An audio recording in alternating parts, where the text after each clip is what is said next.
When it comes to saving your tomato seeds for next year's garden, there are a couple different methods that you could use.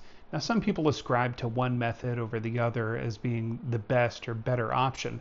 For me, I think really what it comes down to is a couple things. One, the convenience factor. How long do you want it to have to take? How hands-on do you want it to be? And two, how many seeds are you going to be saving?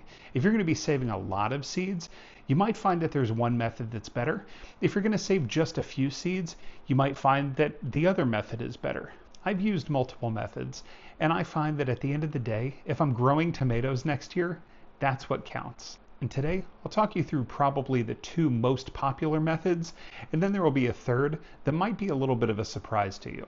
And I encourage you to try these methods at home and test which ones work best for you. That's what gardening is all about. The first method we'll talk about is probably the most popular, and that's the fermentation method. The fermentation method works really well, especially if you're going to be saving a lot of tomato seeds. What the fermentation method does is it mimics what goes on in nature. So imagine a tomato doesn't get picked and it falls onto the ground. It starts to rot. As it starts to rot, it starts to break down. It starts to become one with the ground. The coating on the outside of the seed will eventually decompose, leaving the seed itself. Once the seed makes contact with soil and with moisture, it starts to germinate. And as it starts to germinate, that's where your tomato plant sprouts. The sun hits it, it grows and grows and grows, and you've got your tomato plant and your delicious tomatoes. The fermentation process recreates that without all the time. This is going to take maybe 3 to 5 days, a week if it's a little bit chillier wherever it is that you're doing this. But at the end of all of it, the gel coating on the outside of the seed will be completely stripped away. Your seeds will be nice and clean. You can dry them out and store them and be ready for sowing next year. The fermentation method is super simple. All you have to do is take a tomato, slice it in half, exposing the seeds. Then you can squeeze the tomato and get the seeds into a jar, or you can use a spoon for easier cleanup.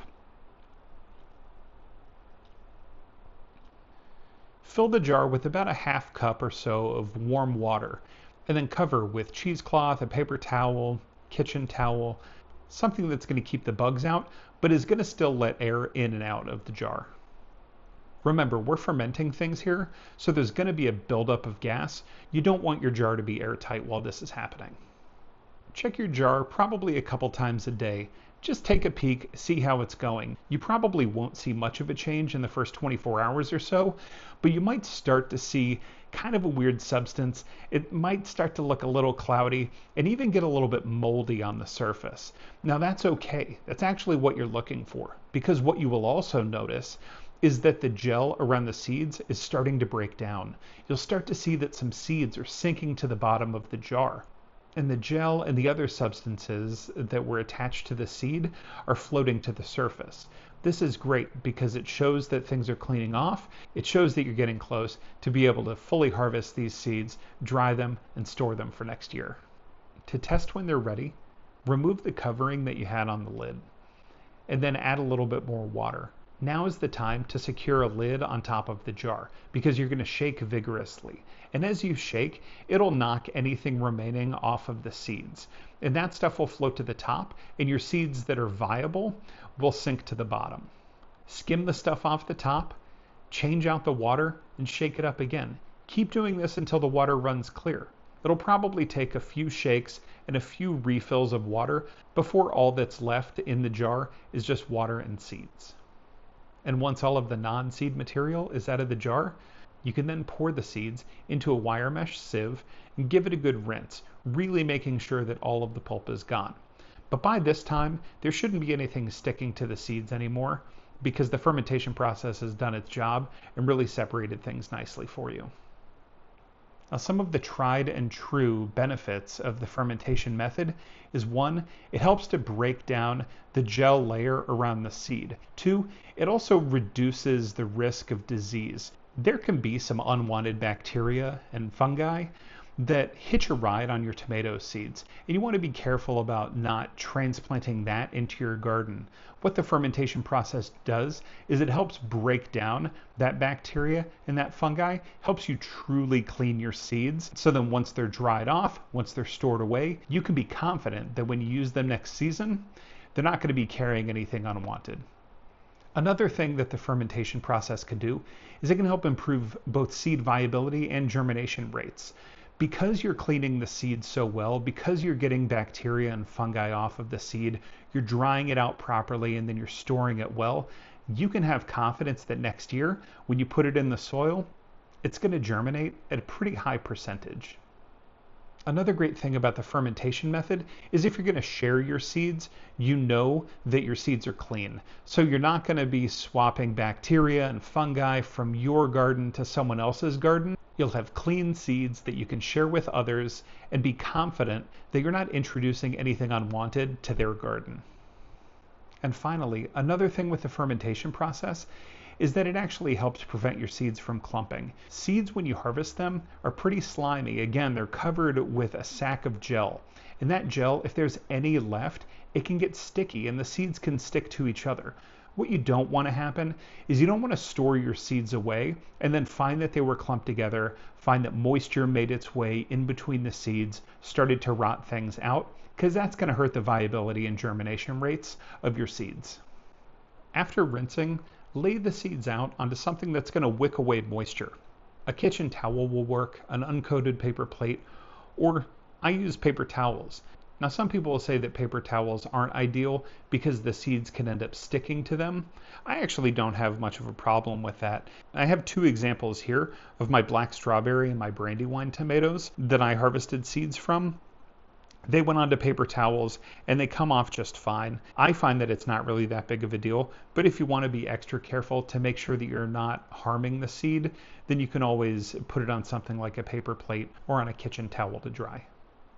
Once your seeds are completely dry, pack them up and store them with the rest of your seeds in a cool, dry place. Now, for the second method, what you're doing is you're speeding up the process even more. You're not relying on the fermentation process to break down the gel. You're breaking down the gel yourself. You're separating the seeds from everything else inside of the tomato. First, you could spoon out the seeds into a small wire mesh sieve and then just rinse under a faucet and vigorously stir. And what this will do as you apply pressure is it'll start to break down the gel that is around the seeds. This will separate that pulp from the seeds. Keep doing this until the water runs clear and you don't have any pulp left. Then lay out the seeds to dry. It'll take a day or two and then they'll be ready for storage. Another way to manually remove the gel is to just do it with the back of a spoon. Spoon out the seeds onto a paper towel and then with the back of the spoon apply some pressure over the top of the seeds. You'll start to see that the seed will break away from the gel. And as it does that, you can remove the seeds, put them on a clean paper towel, and what will be left is the gel on one and the seeds on the other. Then you can just use that clean paper towel as your drying surface.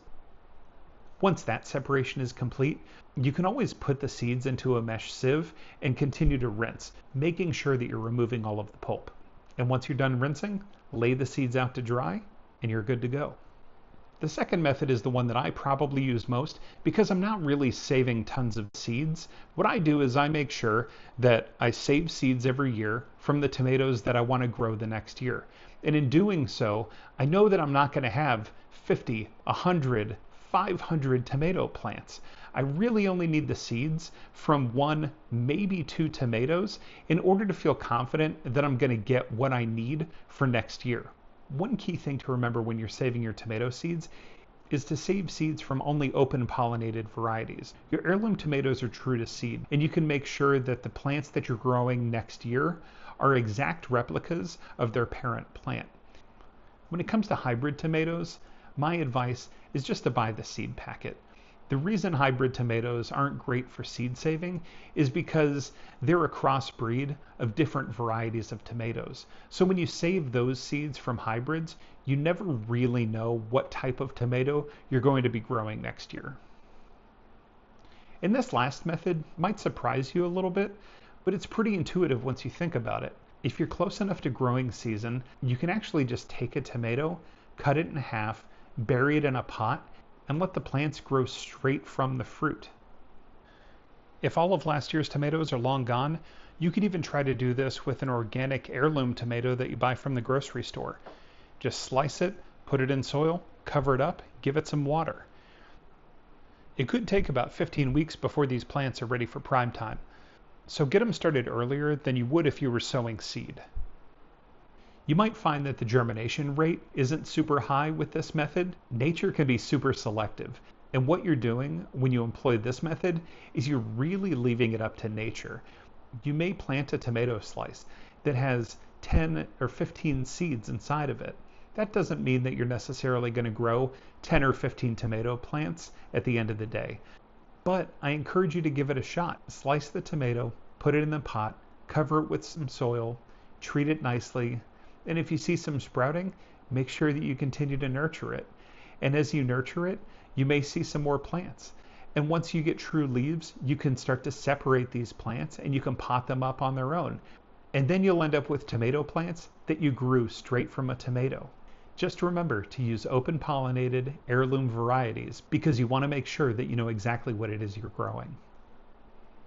I have tomato varieties that I grow every year that have become a tradition for me to grow in my garden.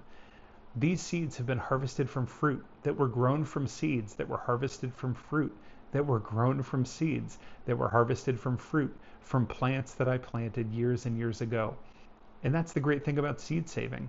When you come across a variety that becomes one of your favorites, you can keep growing it year after year after year.